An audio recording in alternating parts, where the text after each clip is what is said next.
اقرأ كتاب الله ترق جنانه وتنل عظيم الأجر والغفران۔ ہمیں پتہ چلا ایک بچے نے اللہ کے قرآن کو پڑھنا سیکھ لیا، ایک بچے نے اللہ کے قرآن کی آواز نکالنا سیکھ لی، ایک بچے نے اللہ کو قرآن میں اللہ کو قرآن سنانا سیکھ لیا۔ تو یہ کتنی اعلیٰ درجے کی بات ہو گئی کہ حضور اقدس صلی اللہ علیہ وسلم نے فرمایا جب کسی کا کوئی بچہ قرآن ناظرہ دیکھ کے پڑھنا سیکھ لے تو اللہ کہتے ہیں اس کے گناہ ماں باپ کے آسمان تک چلے جائیں گے، مجھے اپنے رب ہونے کی قسم ہے جب بھی بچہ پڑھے گا گناہوں کو معاف کر دوں۔ تو یہ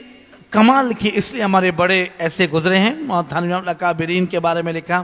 جب کوئی بچے آ جاتے پھر قرآن سناؤ، ارے بھائی قرآن سناؤ، حالانکہ خود 10 پارے تہجد میں پڑھے ہیں امام مدنی رحمۃ اللہ علیہ نے، اور کئی پارے قرآن میں پڑھے ہیں، اکابرین نے تھکے پڑھے ہیں، پھر بھی کہتے میرا رب کہتا ہے کہ قرآن سننے کا اجر الگ ہے، پڑھنے کا اجر الگ ہے، اور اللہ سب سے زیادہ خوش ہوتے ہیں چلو بھائی جتنا موقع ہے ہمیں قرآن سنا۔ سچ بات یہ کہ ہمیں ان چیزوں کے شوق نہیں لگے ہیں، ہمیں شوق لگے ہیں میڈیا پر باتیں خبریں سننے کے، اخبار پڑھنے کے، ناول پڑھنے کے، باتیں کرنے کے۔ اچھے سے آدمی کو لا کے بٹھا دو جسے نیند آ رہی ہو، ادھر کوئی دوست آ گیا تو پوری رات اس میں گزار دی۔ ویکینڈ نام اس چیز کا ہے کہ ہم رات کو دیر سے رات کالی برباد کریں اور صبح دیر تک اٹھیں اور دنیا آخرت دونوں برباد۔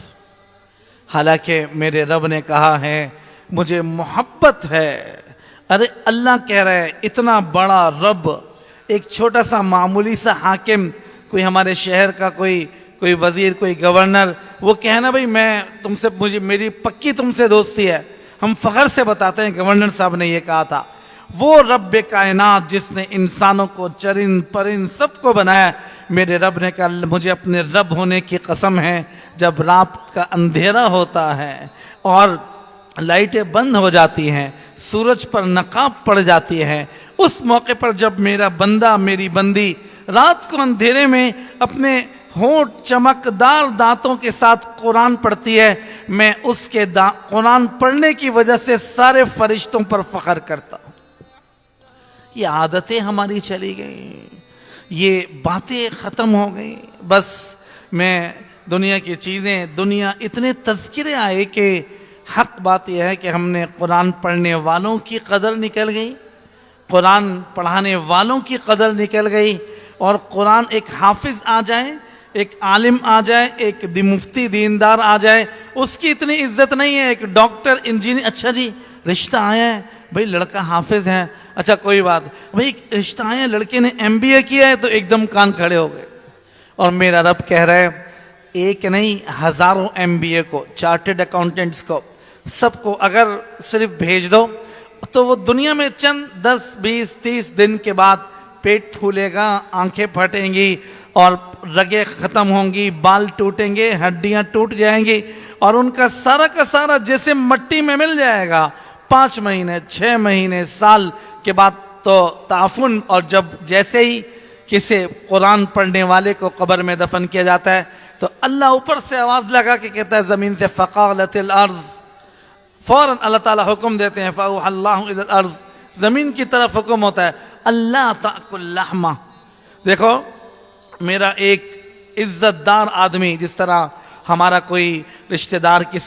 ہمارے رشتہ دار مکے میں رہتے ہیں، مدینے میں رہے، ہم ان سے کہیں بھائی فلاں آدمی عمرے پر آ رہے، ذرا کھانے پینے کا خیال کرنا، اس سے کوئی تکلیف نہ پہنچے۔ میرا رب کہتا ہے قبر میں نے تجھے اپنا ایک قرآن کا پڑھنے والا بھیج رہا ہوں اور ایک عورت بھیج رہا ہوں، دیکھو اس کے گوشت تو دور کی بات ہے، اس کے جسم کا بال بھی قیامت تک نہیں ٹوٹنا چاہیے۔ وہ زمین کے فقالت الارض کیف انا آکل لحمہ وکلامک فی جوفی، اے اللہ میں کیسے یہ جرت کر سکتی ہوں، مجھے پتا ہے تیرا قرآن اس کے سینے میں آ چکا ہے۔ هو جنة جنات هو رفعة وهداية وسبيل إسعاد ودرب أمان